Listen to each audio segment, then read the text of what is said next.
Have you ever felt that strange emptiness? That unexplainable ache in your chest, like a hollow space that nothing seems to fill, surrounded by possessions, yet inside, something stays unsatisfied. That isn't a coincidence, and it isn't a flaw in you. It's intentional. There are people who have measured your unease down to the smallest detail. Every storefront, every commercial, every new product release is calculated to remind you that what you already own will never be enough. Do you sense it? That constant whisper in your mind urging, buy this, get more, add to what you have, as though without it, you're incomplete. But here's the truth. That craving doesn't belong to you. It was carefully planted. And the cruelest trick is that you've mistaken it for your own thoughts. We live inside a machine that survives only because of our dissatisfaction. A system that spins thanks to our manufactured desires. One day you crave the newest phone. The next, the jacket worn by someone on Instagram. Soon after, it's a vacation that excites you less than the photos you'll share from it. It's a relentless cycle. Wanting, achieving, growing bored, then wanting again. It never pauses, because if it stopped, the system itself would crumble. They require your emptiness, because filling it with promises is how their wealth grows. And while you believe you're advancing, you're actually running in place, trapped in a polished cage. Have you noticed that the satisfaction of finally getting what you desired evaporates almost instantly? The car, the watch, the latest device. Once it's yours, the shine fades almost immediately. That brief high is no accident. It's designed to vanish quickly, so you'll return to longing again. Desire mutates, reshapes, reinvents, but never ends. Because the real business isn't selling products. It's selling you the illusion that something is missing from your life. It's a flawless trick. They convince you happiness lives outside yourself, in the next purchase, the next trip, the next comparison with someone else. But the truth is, the finish line never exists. You're sprinting endlessly on a track that stretches further with each step. Every time you near the end, it moves farther away. That's consumerism. A mirage that disappears the instant you think you've reached it. Pause for a moment. Take a breath. Ask yourself something simple. What happens if you stop chasing? What happens if you quiet the noise and stop measuring life by what you lack? That question is dangerous because it cracks the illusion. And that's exactly why they flood you with distractions. Keeping you busy, entertained, and blinded by false lights ensures you never think to ask. But here's the chilling part. It isn't just about empty desires. It's about control. Every loan you sign, every swipe of a credit card for something unnecessary, every financial burden, those are invisible chains. Bit by bit, you're tied down without noticing. Do you believe you're making free choices? Each decision is shaped by armies of advertisers, psychologists, and algorithms that know you more intimately than you know yourself. You've become a piece on their chessboard. The real prize isn't just your money. It's your attention, your time, your freedom. And as you run exhausted, drowning in debt, they smile. Because there's no prison more perfect than the one where prisoners run willingly, convinced it was their idea all along. Consumerism doesn't thrive on objects. It thrives on your restlessness. It doesn't produce products, it manufactures comparisons. The neighbor with more. The friend posting the flawless picture. The influencer selling you a lifestyle that isn't even theirs. Each one pierces your self-esteem like a needle. And the more you bleed, the more you spend. The trap is so airtight that even once you're aware of it, breaking free feels almost impossible. Because your own mind starts cooperating with the lie. How often do you open an app for no reason? How many times have you felt the sudden urge to buy without true need? That impulse isn't random. It's conditioning. Like Pavlov's dogs, trained to salivate at a sound, you've been trained too. But there's a crack in the wall, an exit they don't want you to see, because it threatens to topple the entire structure. True abundance doesn't come from having more. It comes from needing less. That idea is dynamite against the system. When you embrace simplicity, when you decide you don't have to impress anyone, when you stop confusing accumulation with freedom, you become untouchable. They can't hook you with the next desire. They can't chain you with the next debt. You transform into a quiet rebel, Living simply isn't poverty, no matter how they spin it. It's sovereignty. It's reclaiming your time, your energy, your peace of mind. It's stepping away from the endless race and watching others keep spinning like entranced hamsters. And in that space, you'll discover what no company will ever sell you: fulfillment. So the question is, do you dare to stop? Do you have the courage to face the silence without filling it with purchases? Because that silence, that terrifying stillness where you realize you need nothing, that's the moment you reclaim your power. And when you reach it, you'll see that what you were searching for all along was never outside you. It was the freedom of not needing anything external to feel whole. That's where the real story begins. A life without excess, without show, without rush. A life where happiness is measured not in possessions, but in peace of being.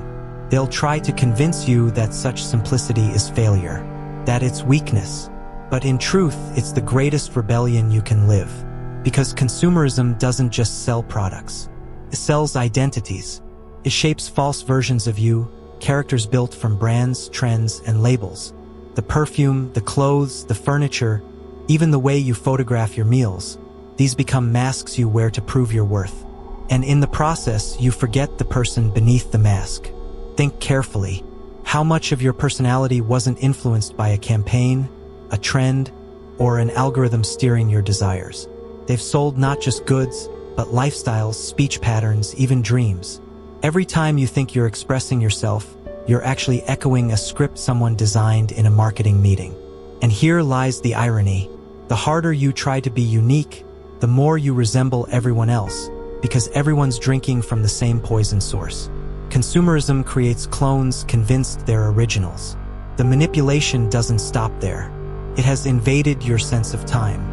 Notice how rushing has become the norm. We live in constant acceleration, believing speed equals success. But urgency is just another product. We consume experiences like we consume objects, devouring one after another without truly tasting them.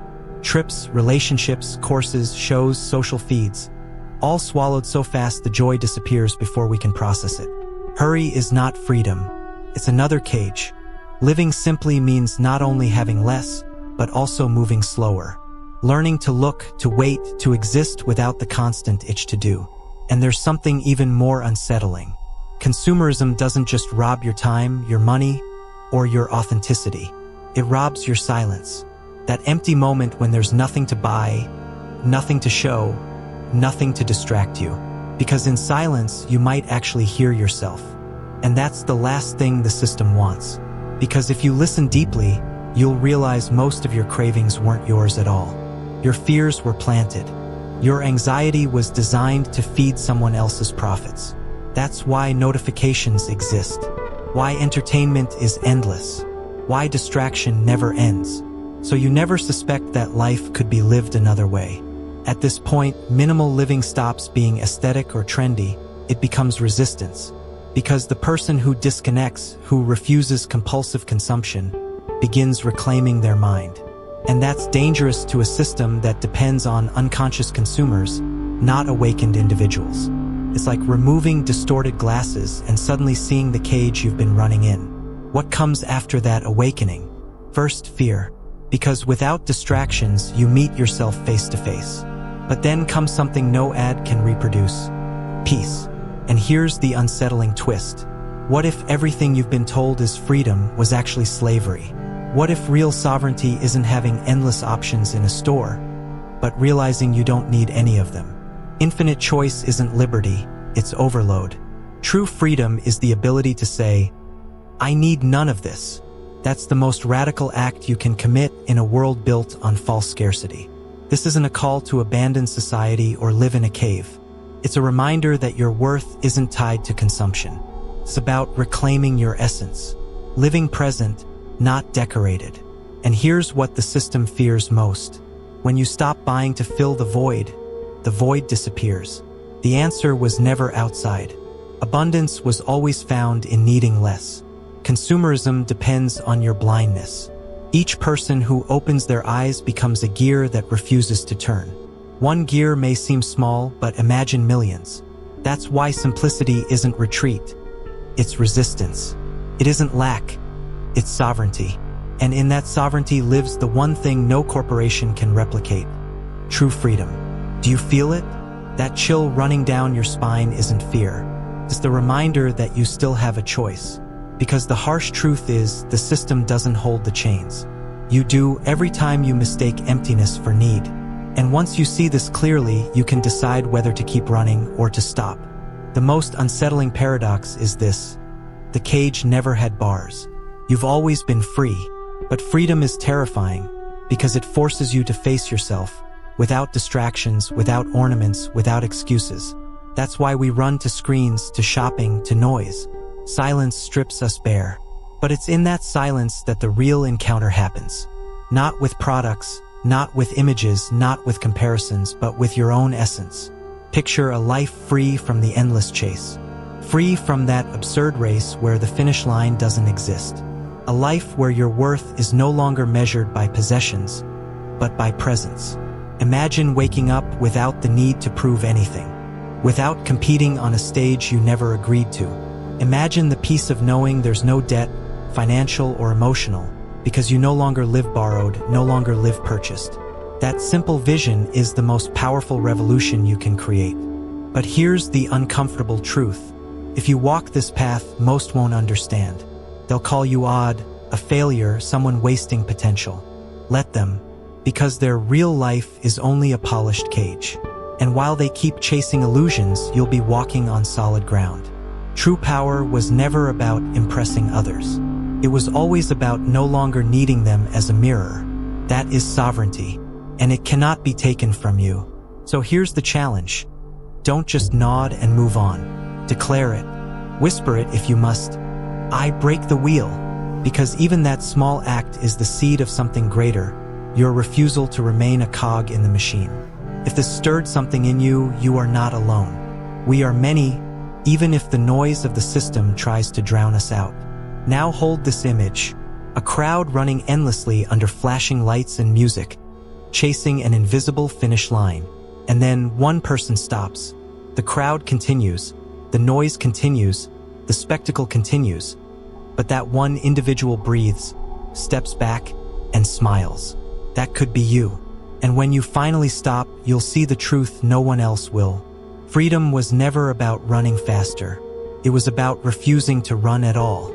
And remember, silence is louder than you think.